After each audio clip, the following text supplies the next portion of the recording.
the members of the Millennial generation, and what do they aspire to be? A group of High Point University students traveled around the world to find out, from those still in university to those taking a gap year and postgrads. Now, these millennials are at a tipping point in their lives and must choose to either succeed or fade into the background. So, who are they? Let's meet them.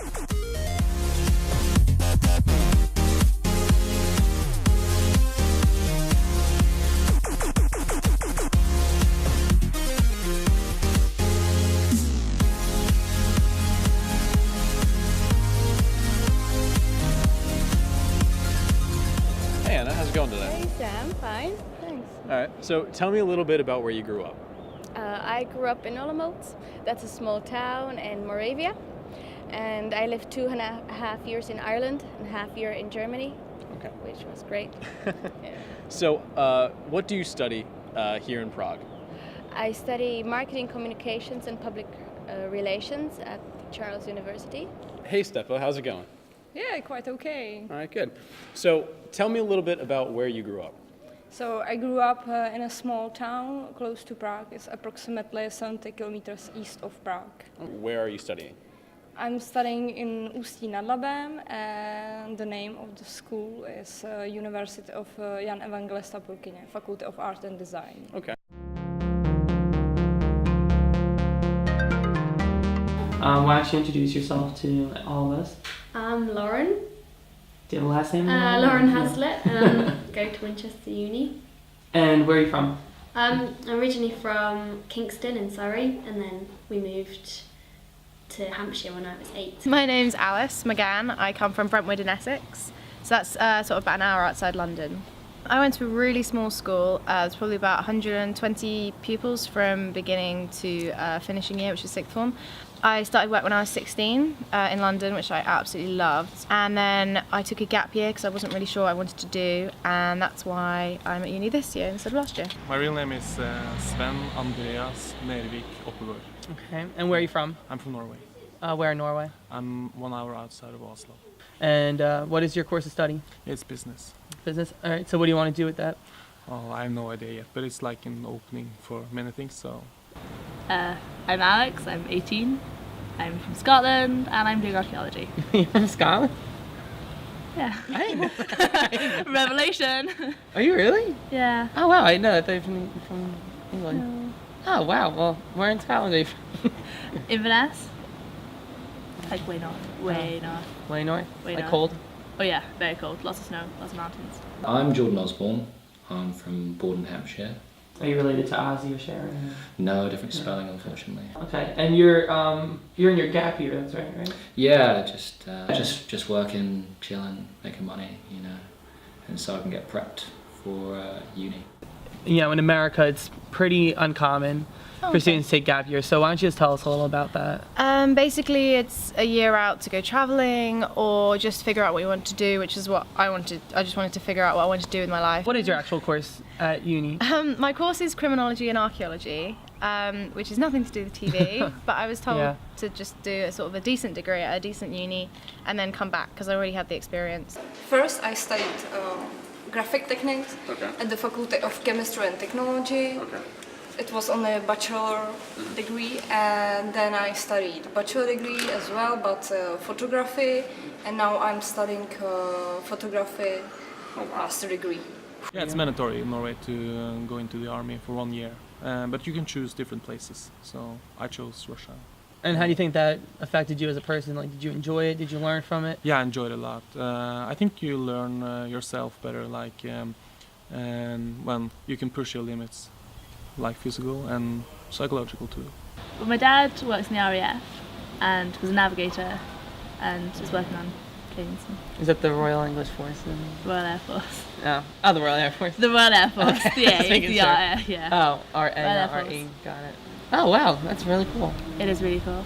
But it meant that we always lived near a military base. I lived in Scotland, Germany, and I lived in England twice as well. Looking back on it, like, you get people who've never moved before, and I was moving every 2-3 years. It wasn't very settled.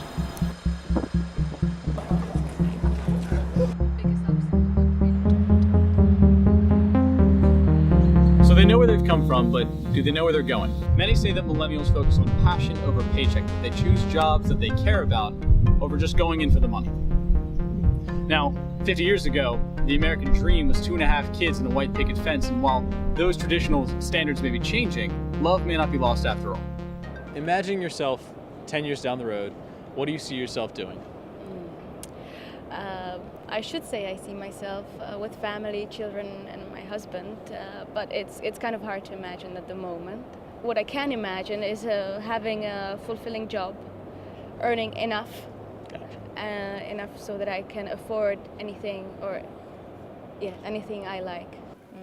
I'm not sure about it because I'm not thinking about the future. Yeah, I hope in 10 years I hope I have a wife and maybe some children, but I still want to priority. Well, I still have priority to do business and be good at that. So. I think in 10 years I definitely want to be married and maybe have my first kid by then. I hope so.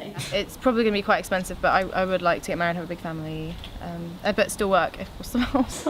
Having a couple of kids, nice big house. Cool. With me, I'm not afraid to say it, but some people seem to kind of be a bit afraid of commitment and stuff. I don't see. If you love someone and you can genuinely see yourself building a future with them, why not talk about it? Or you want to be a museum curator? I do. Right? What's that career path like? Well, because there's not a huge amount of jobs going in it. It's not in the big museums anyway. So is that a lot of schooling? It's a lot. 10, 15 years minimum. It's a bit daunting. Being a month in and I've got 10 years left.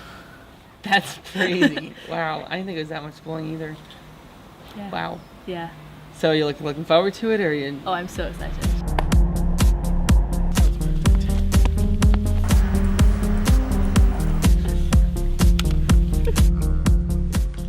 Whatever their futures hold, be it families, degrees, or careers, they're excited about it. So what's stopping them from achieving their dreams? Everyone says that we are facing an economy that is less than ideal, and job opportunities with this generation that are more than bleak.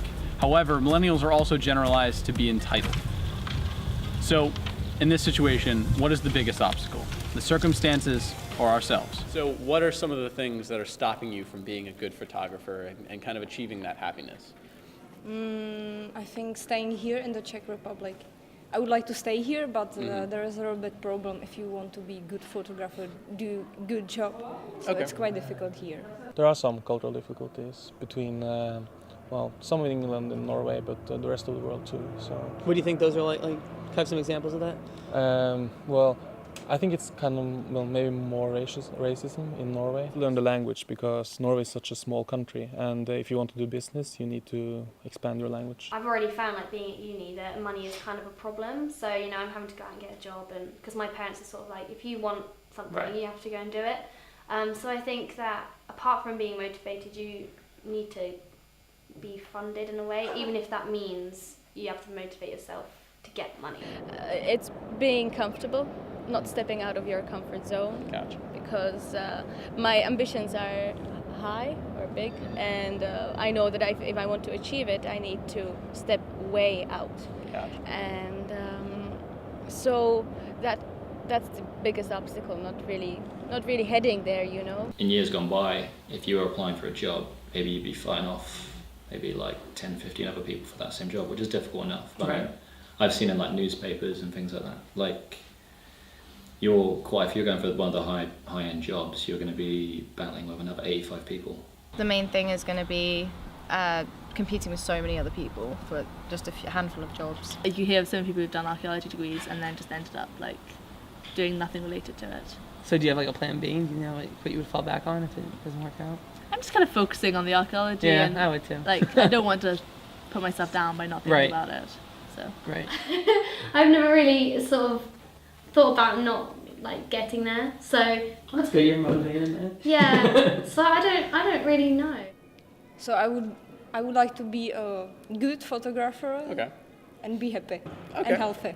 I don't want to have a plan B, because I think that if you do, eventually you just say, I'm not going to try. I'll take plan B because plan B is fine. Mm-hmm. It's plan B, right? So I'm not trying not to have one, really.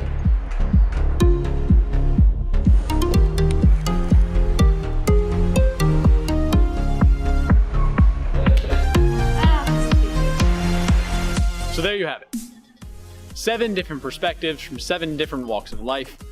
And while the aspirations may all be different, the core values that bind us all together are the same. In America, we're concerned with the economy and competition. However, abroad, their main concerns are cultural boundaries and the limits of their home country.